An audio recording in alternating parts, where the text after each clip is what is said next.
الحمد لله وحده والصلاة والسلام على من لا نبي بعده أما بعد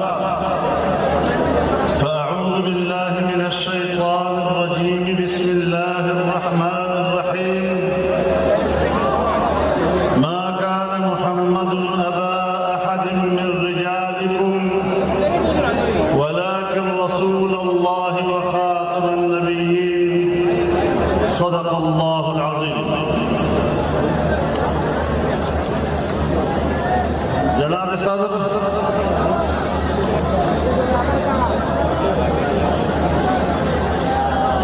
اور خیبر پختونخوا کے اس اجتماع میں تاحد نظر میرے شریک بھائیوں،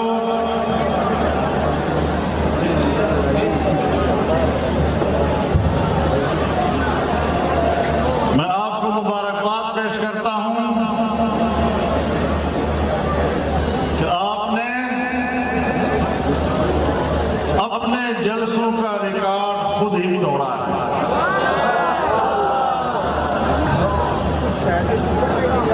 اور انشاءاللہ یہ سیلاب بڑھتا چلا جائے گا.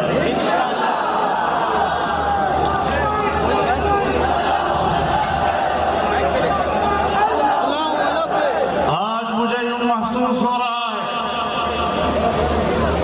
جیسے 7 ستمبر 1974 آج واپس آ گیا.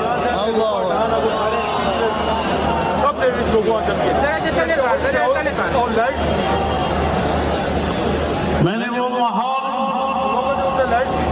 سن 1974 کا اپنی آنکھوں سے دیکھا. سن 74 کی تحریک میں میں ملتان جیل میں رہا ہوں.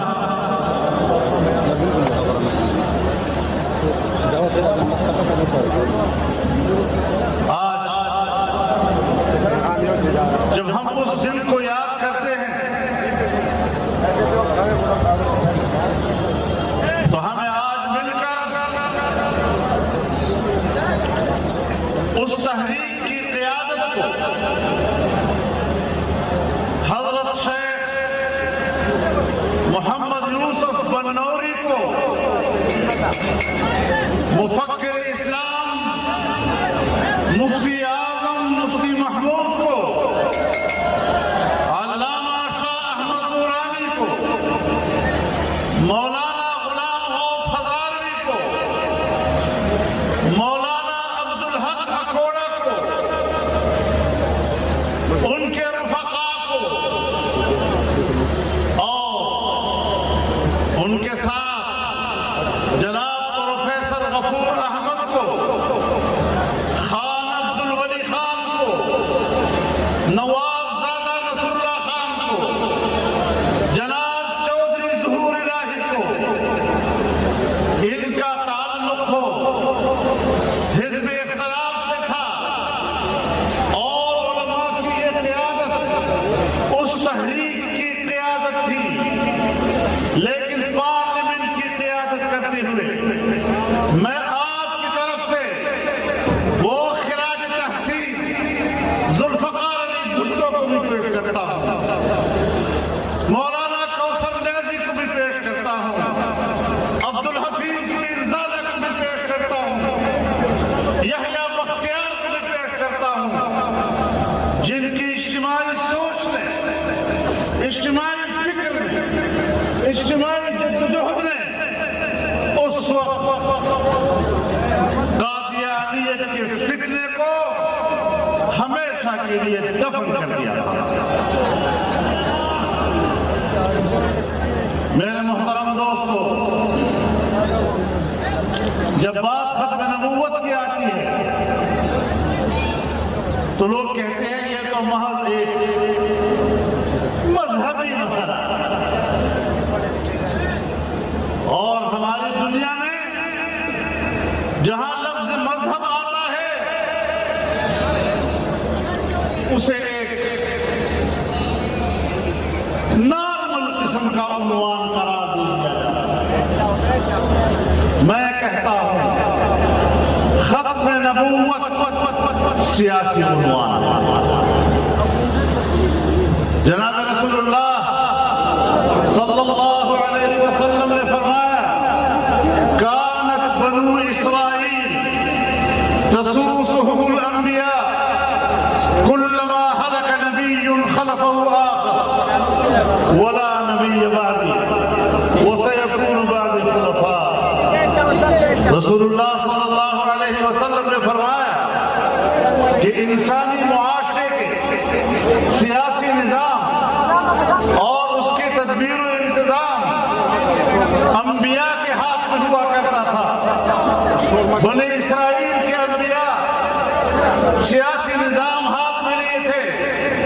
ایک پیغمبر جاتا تھا، دوسرا اس کے سیاسی نظام کو سنبھالتا تھا، اور اب میں آخری پیغمبر ہوں، اب دنیا کا سیاسی نظام میرے ہاتھ میں۔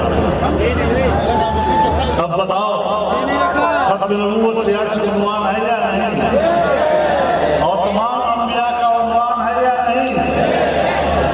اس بنیاد کو بھی سامنے رکھتے ہوئے ہمیں بڑی وضاحت کے ساتھ امت مسلمہ کو سمجھانا چاہیے کہ رسول اللہ صلی اللہ علیہ وسلم کے بعد ان کے خلفاء تو امت میں آ سکتے ہیں، لیکن ان کے بعد کوئی پیغمبر نہیں آ سکتا، کوئی نبی نہیں آ سکتا۔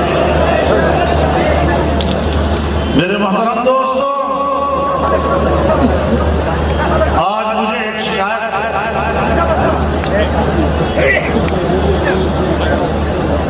جب بھی کوئی ایسا واقعہ آتا ہے ہم نے رد عمل کو جرم کہا ہے۔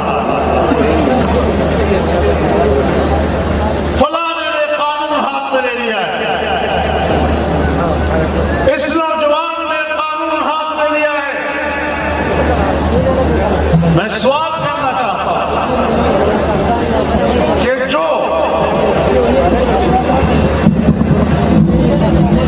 میں یہ سوال کرنا چاہتا ہوں کہ پاکستان کے آئین کی روح سے، پاکستان کے قانون کی روح سے اگر کوئی ختم نبوت کا انکار کرتا ہے، اگر کوئی توحید رسالت کا ارتکاب کرتا ہے، یہ قانون کو ہاتھ میں لینا نہیں،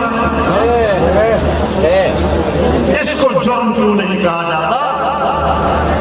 اور جب وہ عناصر جو پاکستان میں قانون کو ہاتھ میں لے کر ختم نبوت کا انکار کرتے ہیں، غیر مسلم ہوتے ہوئے اسلامی شعائر کو استعمال کرتے ہیں، توحید رسالت کا ارتکاب کرتے ہیں، تو پھر اگر اس کے خلاف رد عمل آتا ہے تو پھر اسی کو یہ کہنا کہ اس نے قانون ہاتھ میں لیا ہے، یہ پھر ذرا زیادتی ہوگی، یہ انصاف کا تقاضا نہیں ہوگا۔ اور میں پشاور کے وکلاء کو خراج تحسین پیش کرتا ہوں کہ انہوں نے اس نوجوان کی وکالت عدالت میں کی ہے اور اس کا مقدمہ لڑ رہے ہیں۔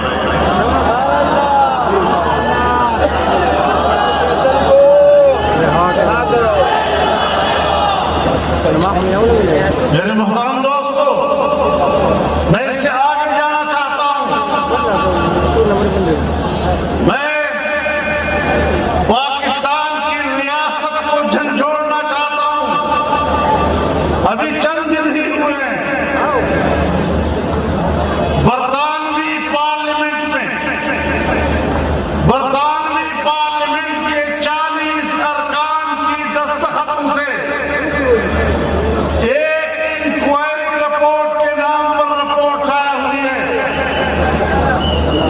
اور 1954 سے لے کر یعنی سن 1953 کی تحریک کے بعد 1954 سے لے کر 2018 تک انہوں نے ایک رپورٹ بنائی ہے، اور جس میں انہوں نے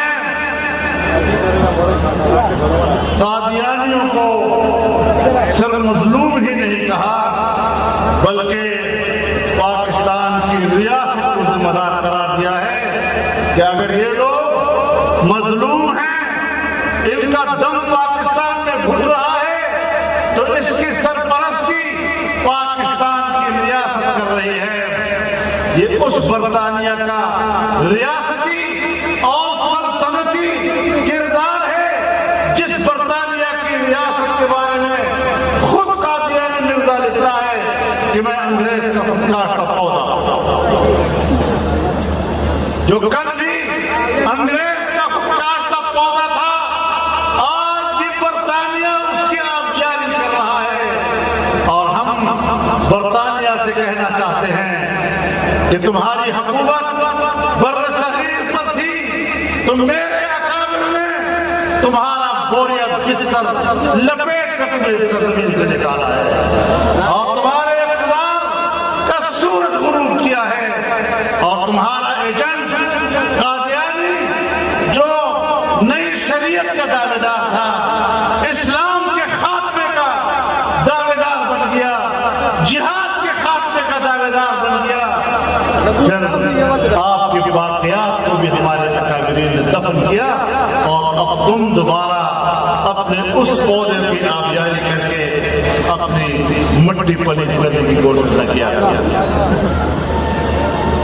مجھے حیرت اس بات پر ہے کہ آج تک پاکستان کی ریاست گم کیوں ہے، ان کی زبانیں گم کیوں ہو گئی ہیں، ہمارا وزارت خارجہ کیوں خاموش ہے اس کے اوپر، ہماری اسٹیبلشمنٹ کیوں خاموش ہے، ہمارے حکمران کیوں خاموش ہے اس کے اوپر۔ تو پھر کیا سمجھے ہم کہ برطانیہ کے پارلیمنٹ سے تحریک اٹھے اور ہمارا ملک اس پر خاموش رہے؟ تو پھر عمران خان صاحب ہمیں کہنے کا حق دو نا کہ دال میں کچھ کالا کالا ہے۔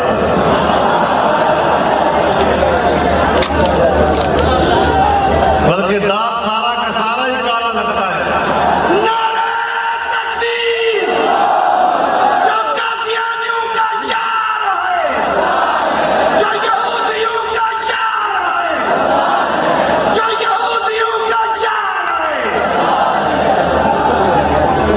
قادیانی سے کچھ بھی ہمارا جھگڑا نہیں، سوائے اس کے کہ وہ پاکستان کے آئین کے مطابق خود کو غیر مسلم تسلیم ہے۔ تو جس طرح ہندو رہتا ہے، عیسائی رہتا ہے، سکھ رہتا ہے، قادیانی بھی رہے پاکستان میں، آئین بھی۔ اگر صوفی محمد کہتا ہے میں اس آئین کو نہیں مانتا، اگر طالبان کہتے ہیں میں اس آئین کو نہیں مانتے، تو اس آئین کے انکار پر وہ غدار ٹھہرتے ہیں، اس انکار پر وہ دہشت گرد ٹھہرتے ہیں، ریاست ان کے خلاف آپریشن کرتی ہے۔ لیکن اگر قادیانی طبقہ آئین کو تسلیم نہیں کرتا، ان کو پاکستان کا غدار کیوں نہیں کہا جاتا؟ تو بنیادی چیز یہی ہے کہ پاکستان بطور ریاست کے وضاحت کرے اور برطانیہ کو جواب دے کہ پاکستان میں ریاست کی سطح پر قادیانیوں پر کوئی ظلم نہیں ہو رہا، نہ اس کی سرپرستی ہو رہی ہے۔ قادیانیوں کو پاکستان کے خلاف بھڑکانے کے لیے ریاست برطانیہ اور سلطنت برطانیہ قادیانیوں کو بھاگ رہا ہے اور پاکستان کے خلاف جرم کا مرتکب ہو رہا ہے۔ ہم پاکستان کے قانون بنائیں گے اور باہر کی دباؤ کی بنیاد پر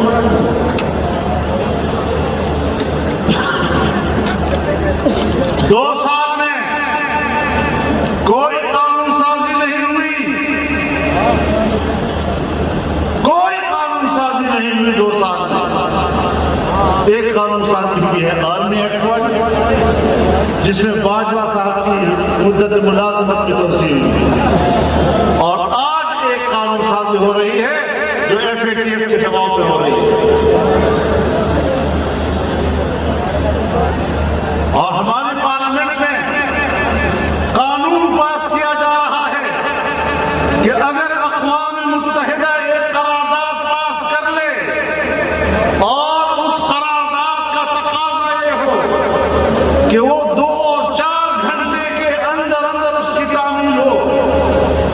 تو پھر ہر ریاست اس کی پابند ہوگی کہ وہ اس پر عمل درآمد کرے گا. اور اگر کوئی ادارہ یا اس ادارے کا کوئی فرد اگر اس پہ رکاوٹ بنے گا اور اس کو روبامل لانے میں یا اس کو ناکام بنانے کی کوشش کرے گا تو پھر اس کو سزا ملے گی 5 سال قید سے 10 سال قید تک اور 5 کروڑ جرمانے سے 10 کروڑ جرمانے. وہاں قرارداد اور یہاں قانون. یہ غلامی کی دلیل نہیں تو اور کیا ہے؟ تم نے ایسے ایسے قوانین پاس کیے کہ جن قوانین کے بعد آج پاکستان کو ایک آزاد اور خود مختار ریاست قرار نہیں دیا جا سکتا.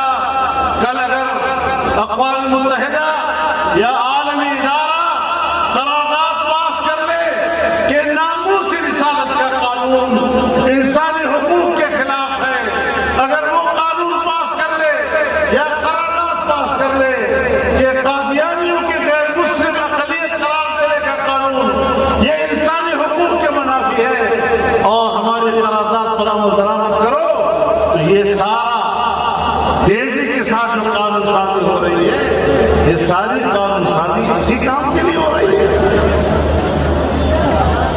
یاد رکھو تمہارے دلوں کے اندر جو چھپی ہوئی شرارتیں ہیں، جو تمہاری بدنیتیاں ہیں، جو تمہارے دماغوں کا گند اور غلاظت ہے، ہم اس سے واقف ہیں.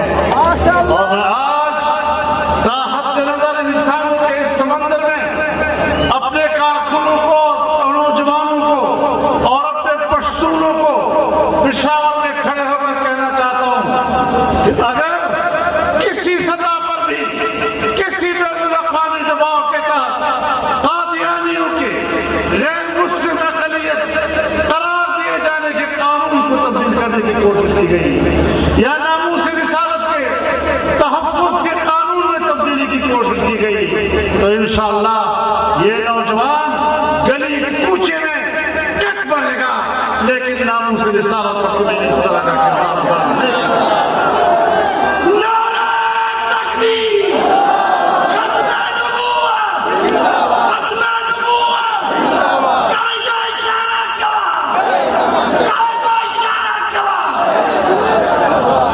بصیرت کو عمران خان سن لو ذرا، ہم بتا دینا چاہتے ہیں آپ کے دور حکومت میں 3-4 کام ہوئے.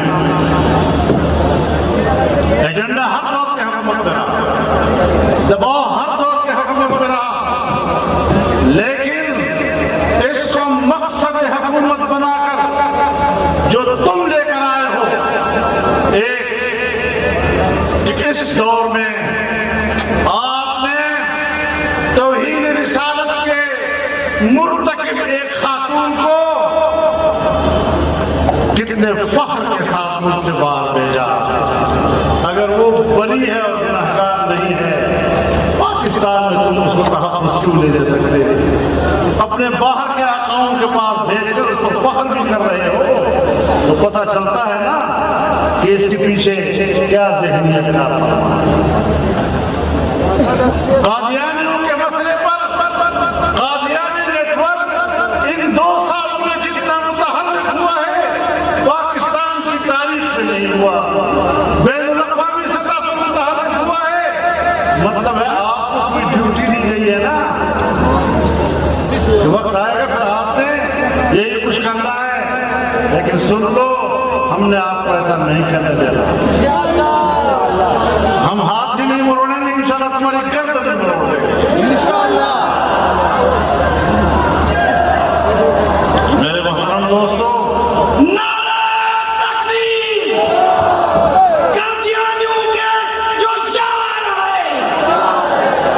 میرے دوستو تیسری بات سن لو کہ پاکستان میں پہلی مرتبہ اسرائیل کو تسلیم کرنے کی تحریک میں اضافہ ہوا ہے. میڈیا کی سطح پر ہو سیاسی محاذ پر ہو، ہر شخص اسرائیل کا وکیل بنا ہوا ہے اور کہتا ہے اسرائیل سے تعلق نہیں ہوگا تو کھائیں گے پیے گے کہاں۔ یہودیوں کی پیروی کا یہ اضطراب اور یہ شوق جو آج کے دور کے اس حکمران کو ہے، رسول اللہ صلی اللہ علیہ وسلم نے شاید انہی کے بارے میں فرمایا تھا لَتَتَّبِعُنَّ سُنَنَ مَنْ قَبْلَكُمْ شِبْرًا بِشِبْرٍ وَذِرَاعًا بِذِرَاعٍ حَتَّى لَوْ دَخَلُوا جُحْرَ ضَبٍّ تَبِعْتُمُوهُمْ قالوا يا رسول الله اليهود والنصارى قال فمن کہ تم پر ایک زمانہ آئے گا کہ تم پچھلی امتوں کی قدم قدم بارش بارش اس طرح پیروی کرتے ہوئے نظر آؤ گے کہ اگر وہ گوہ کی غار میں بھی گھسنے لگے تو تم وہاں بھی ان کے پیچھے چلتے رہو۔ وہ جو سمسرے بغار کرنا ہوتا ہے تازہ کرنا ہوتا ہے۔ صحابہ اکرام اور توجہ یا رسول اللہ دا وصول یہود و نصارہ میں تم وہ مسلمان کیا ہم یہود و نصارہ کی پیروی کریں گے؟ آپ نے فرمایا اور کون ہو سکتا؟ وہ پیشن گوئیاں آج یہ حکمران اس کا مصداق بن رہے ہیں۔ دنیا میں اور بھی حکمران ہیں جو اس کا مصداق بن رہے ہیں، کٹ پتلی حکمران جن کی اپنی کوئی ریاست نہیں ہے، وہ ریاست در حقیقت کالونیاں ہیں امریکہ کی۔ آج وہاں پر بھی اسرائیل کو تسلیم کرنے کی باتیں ہو رہی ہیں۔ آپ کا دباؤ ہوگا تو انشاءاللہ کچھ بھی نہیں ہو سکے۔ اسرائیل مرد آباد، مرد آباد، مرد آباد، مرد آباد، مرد آباد۔ میرے محترم دوستو، ہماری ایک جگہ کھلی رائے ہے کہ پاکستان اسلام کے نام پر بنا، یہاں ایک پاکستانی قوم رہتی ہے اور یہ ملک اس کا متحمل نہیں ہے کہ یہاں فرقہ وارانہ فسادات ہوں، لسانی فسادات ہوں، قومیتوں کے درمیان تعصبات ہوں، صوبائی نفرتیں ہوں۔ جمعیت علماء اسلام نے اور پاکستان کی دینی مذہبی سیاسی قیادت نے تاریخ سے اول دن سے ہمیشہ ہم آہنگی کا کردار ادا کیا۔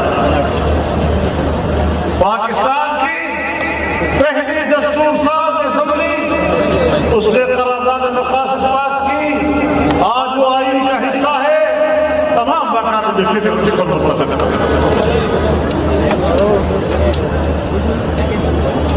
سن 1951 میں تمام مکاتب فکر کے علماء کرام نے 22 اسلامی دفعات پر اتفاق کیا، آج اس پر اتفاق ہے، کسی مکتب فکر میں اس نے اختلاف نہیں۔ سن 1973 کے آئین اور اس آئین کے اسلامی دفعات پر تمام مکاتب فکر کا اتفاق ہے، کسی کا اختلاف نہیں۔ ختم نبوت کے حوالے سے ترمیم آئی، تمام مکاتب فکر کا اتفاق ہے، کسی کا اختلاف نہیں۔ ناموس رسالت کا قانون آیا، تمام مکاتب فکر اس پر متفق ہیں اور آج بھی کسی کا اختلاف نہیں۔ اسلامی نظریاتی کونسل بنی، اس کے تمام سفارشات آج بھی متفقہ ہیں اور کسی مکتب فکر کا ان سفارشات میں اختلاف نہیں۔ لیکن پھر بھی یہاں پر مسلکی فسادات ابھارنے کے لیے ان کو کہیں نہ کہیں سے مہلت ہو جاتی ہے، کوئی عمل کی صورت میں اور کوئی رد عمل کی صورت میں۔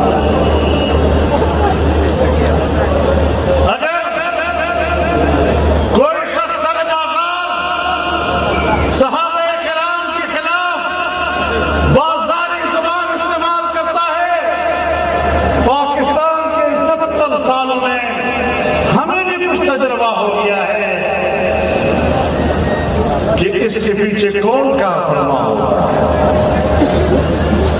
میں بار بار ایک بات کہہ چکا ہوں کہ دنیا میں جو دہشت گردی کے خلاف جنگ، یہ کس کی ضرورت ہے؟ ہماری ضرورت تو نہیں، مسلمانوں کی ضرورت تو نہیں ہے، پھر بھی جب ہے کیوں ہے؟ امریکہ اور مغرب کی ضرورت ہے، وہ پوری دنیا کی معیشت کو قبضہ کرنا چاہتا ہے اور پوری دنیا میں فوجی مہم جوئی کرنا چاہتا ہے تاکہ وہاں کے وسائل پر اس کی رسائی ہو اور اس پر قبضہ کرے۔ جب اس کی ضرورت ہے، لیکن بدنام مسلمانوں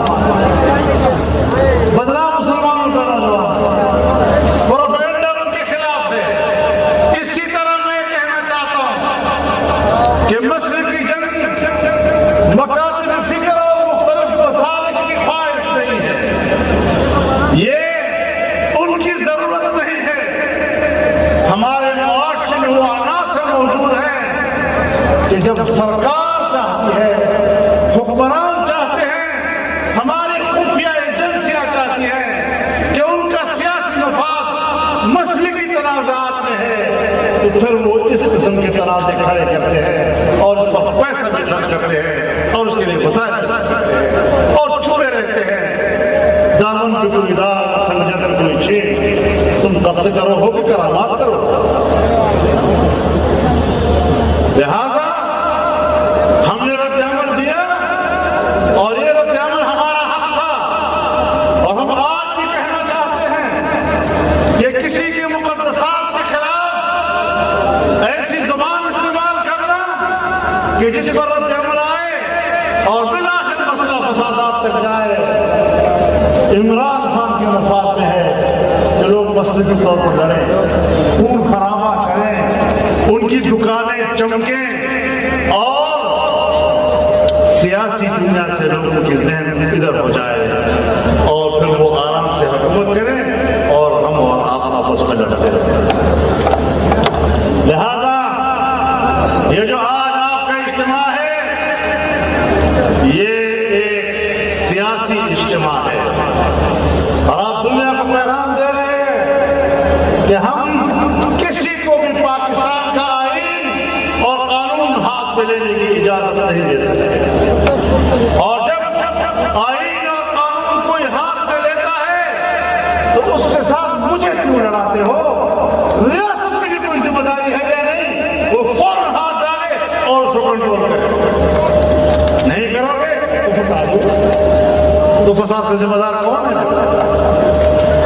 لہٰذا ان چیزوں کو جمعیت علماء اسلام نے اور مجلس اعظم نے ہمیشہ کنٹرول کیا ہے، اور آج بھی ہم فسادات کی طرف نہیں جانا چاہتے، خون ریزی کی طرف نہیں جانا چاہتے۔ ہم ایک خاص خط میں رہ کر قانون کا حق استعمال کرنا چاہیں گے اور اس سے زیادہ ملک کو فساد کی طرف لے جانا، قتل و غارت گری کی طرف لے جانا، اور اس کو سوائے جذبات کی تسکین کے ماضی میں بھی بہت ہمارے 20,000 تک نوجوان کسی مسئلے کی تنازعات میں شکار ہو گئے، اس طرف سے بھی یہی ہوا، کیا نتیجہ نکلا؟ لیکن میں حکمرانوں کو بتانا چاہتا ہوں کہ پاکستان کا اور خیبر پختونخوا کا اصل مینڈیٹ یہ ہے جو یہاں اس جلسے میں بیٹھا ہوا ہے۔ اس اجتماع میں تا حد نظر انسانوں کا سمندر، یہ اس صوبے کا مینڈیٹ ہے، یہ وہ مینڈیٹ ہے جس کو 2018 کے الیکشن میں تم نے چوری کیا۔ میرے نوجوانوں، آپ اپنے اجتماع کو دیکھیں، پورے صوبے سے جس طرح فوج در فوج لوگ کھنچتے چلے آئے، آپ کو کسی نے پیسے تو نہیں دیے، کسی نے کرایہ تو نہیں دیا، نہ آنے کا اور نہ جانے کا، تمہارے دل نے کہا کہ ہم نے جانا ہے، تو پھر سمجھ لو کہ اس صوبے کی حکومت آپ ہے، وہ نہیں جو حکومت کے مراکز ہے۔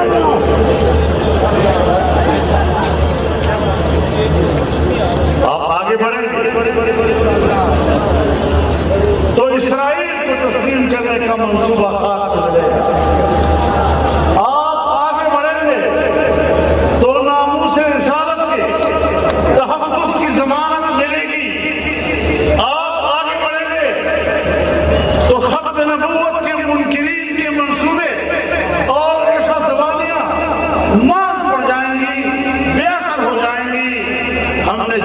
سمجھ کر آگے بڑھنا ہے،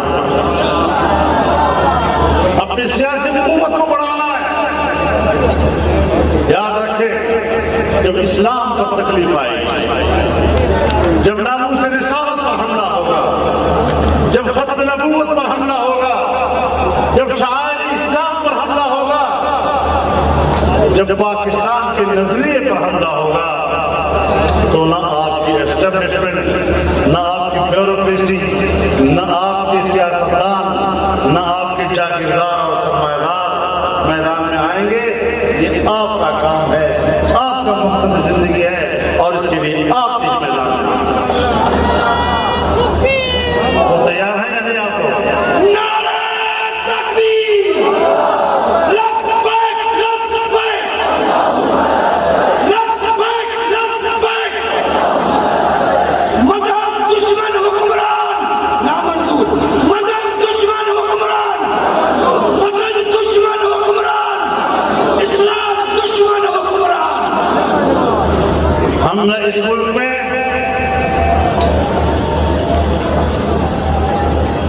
آئین کی دشمنی برداشت کر سکتے ہیں، نہ قانون کی دشمنی برداشت کر سکتے ہیں، نہ پاکستان کے نظریے کی دشمنی برداشت کر سکتے ہیں، نہ اسلام کی دشمنی برداشت کر سکتے ہیں، نہ عقیدہ ختم نبوت اور ناموس رسالت کی دشمنی برداشت کر سکتے ہیں، اور نہ ہی اہل بیت اطہار اور صحابہ کرام کی توہین کو برداشت کر سکتے ہیں۔